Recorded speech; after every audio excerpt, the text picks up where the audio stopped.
안녕하십니까. 오늘은 로마서 두 번째 시간으로 2장 말씀 보실 텐데요. 2장에서는 선민 유대인의 죄, 그들의 심판에 대한 사실을 기록하고 있는데요. 다시 말씀드려서 하나님께로부터 율법을 받은 유대인들은 그 특권에도 불구하고 형식적 율법주의에 빠져 있었죠. 그 결과 오늘 바울 사도는 하나님의 심판을 받아야 한다고 신랄하게 오늘 2장에서 비판하고 있는 거예요. 그리고 1절에서 11절까지 말씀 보시면 하나님의 심판의 기준이 뭔가를 통해서 외모로 보시지 않고 그 마음속 깊은 곳에 있는 그 기준에 의해서 판단하신다라는 겁니다. 그리고 이제 12절에 16절 말씀 보시면 율법을 소유하고 있는 것에 근거해서 의롭게 될 수 있다라는 그런 유대인의 생각을 바울 사도가 비판하는 내용이에요. 그래서 유대인의 그 율법의 유반, 즉 죄악상들을 이어서 바울 사도가 폭로하고 있는데요.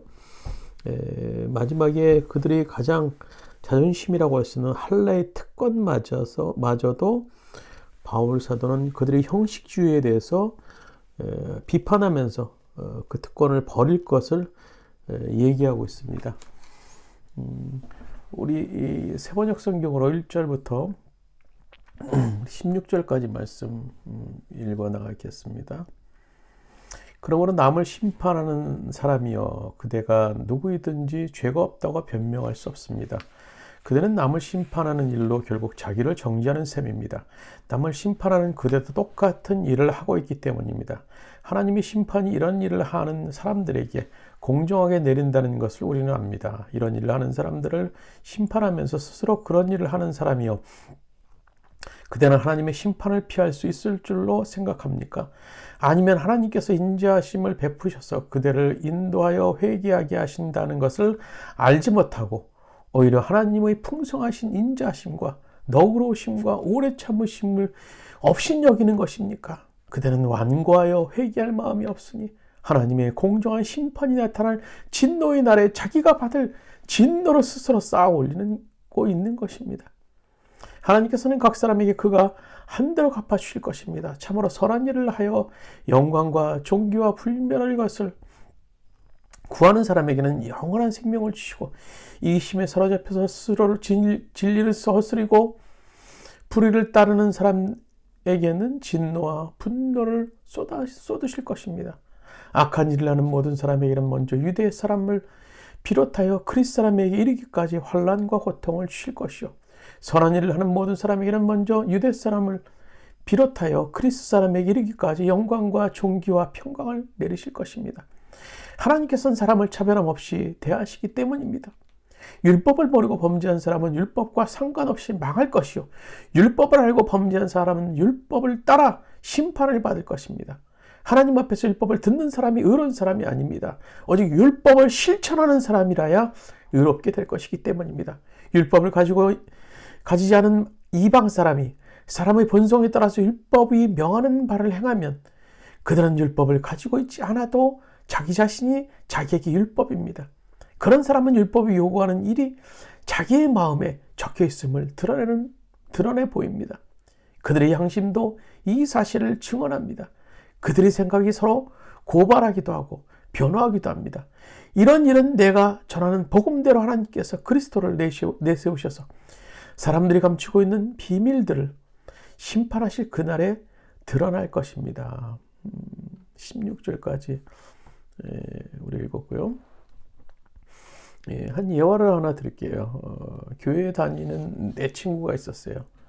그런데 야고보서 성경 공부를 하면서 너희 죄를 서로 고하라 고백하라 라는 말씀에 감동을 받아서 내 친구가 서로의 그 약점이라고 할 수 있는 것들을 고백하기 시작했어요. 첫째 친구가 나는 아직 담배를 끊지 못하고 있다. 또 두 번째 친구가 고백했어요. 나는 이성관계가 복잡해. 세 번째 친구가 대답했어요. 고백했어요. 나는 아직 도벽 습성이 있어서 사실 교회 와서도 사실 몇 번 슬쩍슬쩍한 일이 있어. 네 번째 친구가 그 말을 듣고 다 한 말도 하지 않는 거예요. 가만히 있어요.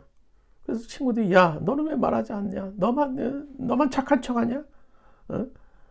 자기가 말하기 곤란하니까 그러는 거 아니야? 그래서 참다 그 네 번째 친구가 그럼 내가 말할게. 내가 참 말하기 그런데 그러면서 그 고백하기를 나는 나의 약점, 결점을 알게 되거나 들으면 그것을 떠들고 다니는 그런 나의 약점이 있어. 남에게 알리는 약점인 나에게 있단다. 이제 먼저 얘기한 세 사람이 큰일 났습니다. 그러나 이 네 번째 친구의 문제는 정도의 차이는 있어도 타락한 인생 대부분이 지니고 있는 그런 약점이 아니겠습니까? 우리는 모두 어느 정도 남의 약점을 드러내고 남을 판단하는 데서 묘한 그런 쾌감을 느끼며 사는 것 같아요. 물론 아닌 그러신 분도 계실 것입니다. 대부분의 사람들이 저를 포함해서 그러는 것 같아요. 그러니까 타락한 인간의 한 본성이라고 말할 수 있을 것 같아요.